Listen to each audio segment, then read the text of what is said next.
नाजरीन और तलबा व तालिबात, मैं हूँ Imtiaz Mughal, cultural ambassador government high school Sanai Poonch, government schools of Jammu division से।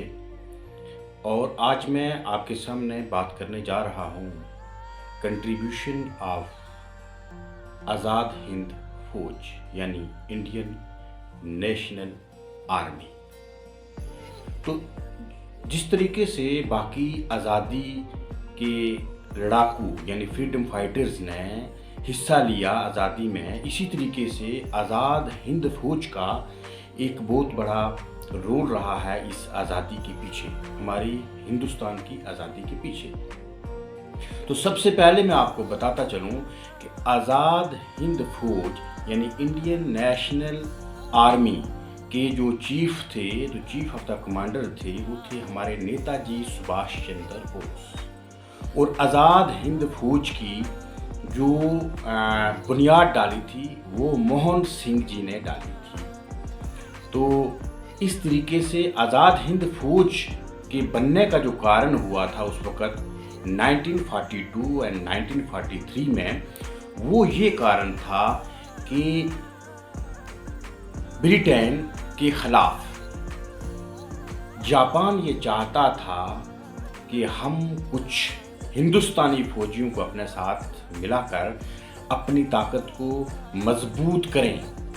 और सिंगापुर में जो कैदी थे, जो जंग के कैदी थे, उन सब को तकरीबन 4,500 फौजी जो है वो वहाँ से उन्होंने इकट्ठे किए और उनको कहा कि आप अपने आज़ाद हिंद फौज जो है आज़ाद भारत की बना दीजिएगा।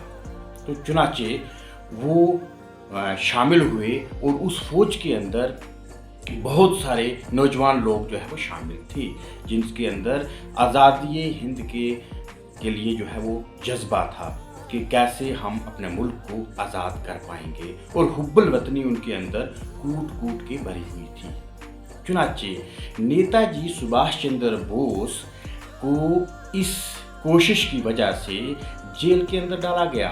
और जेल के अंदर डालने के बाद जब उनकी तबीयत जेल में ख़राब हुई तो उनको अपने घर के अंदर नज़रबंद किया गया। और अपने घर के अंदर जब नज़रबंद किया गया तो अपने घर से वो अंग्रेज़ों की चुंगल से भागने में कामयाब हुए, एक रूप अपनाकर एक बड़ी दाढ़ी वाले पठान की शक्ल में वो वहाँ से निकल पड़े। और निकलने के बाद वहाँ से सीधा जो है वो सिंगापुर पहुँचे। इस दरमियान में जर्मनी भी वो गए, हिटलर से भी मुलाकात की, लेकिन सिंगापुर जाकर उन्होंने आज़ाद हिंद फौज यानी इंडियन नेशनल आर्मी की कमांड संभाली। और दोस्तों मैं आपको बताऊं कि आज़ाद हिंद फौज यानी इंडियन नेशनल आर्मी जो थी हमारी 1942-1943 में जो एस्टैब्लिश हुई, उसका रोल सिर्फ एज ए मिलिट्री नहीं था, बल्कि ये भी था कि उस फौज की वजह से हर हिंदुस्तानी के अंदर आज़ादी के लिए एक जज्बा पैदा हुआ, एक इमोशंस बने और उनके अंदर जज्बा और उनके अंदर जो है वो एक ताकत पैदा हुई। आज़ाद हिंद फौज ने हिंदुस्तानी औरतों को भी ट्रेन करना शुरू कर दिया और झांसी रानी के नाम पर एक विमेन यानी औरतों की फौज की कैबिनेट भी बना ली।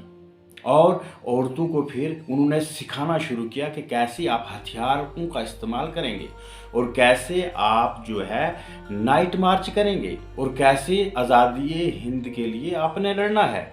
चुनाचे वुमेन्स को इंडियन नेशनल आर्मी जो थी आज़ाद हिंद फौज, उनने वुमेन्स को भी एम्पावरमेंट किया, उनको भी ताकत बख्शी कि आप भी हमारे साथ शाना बशाना लड़ सकते हो।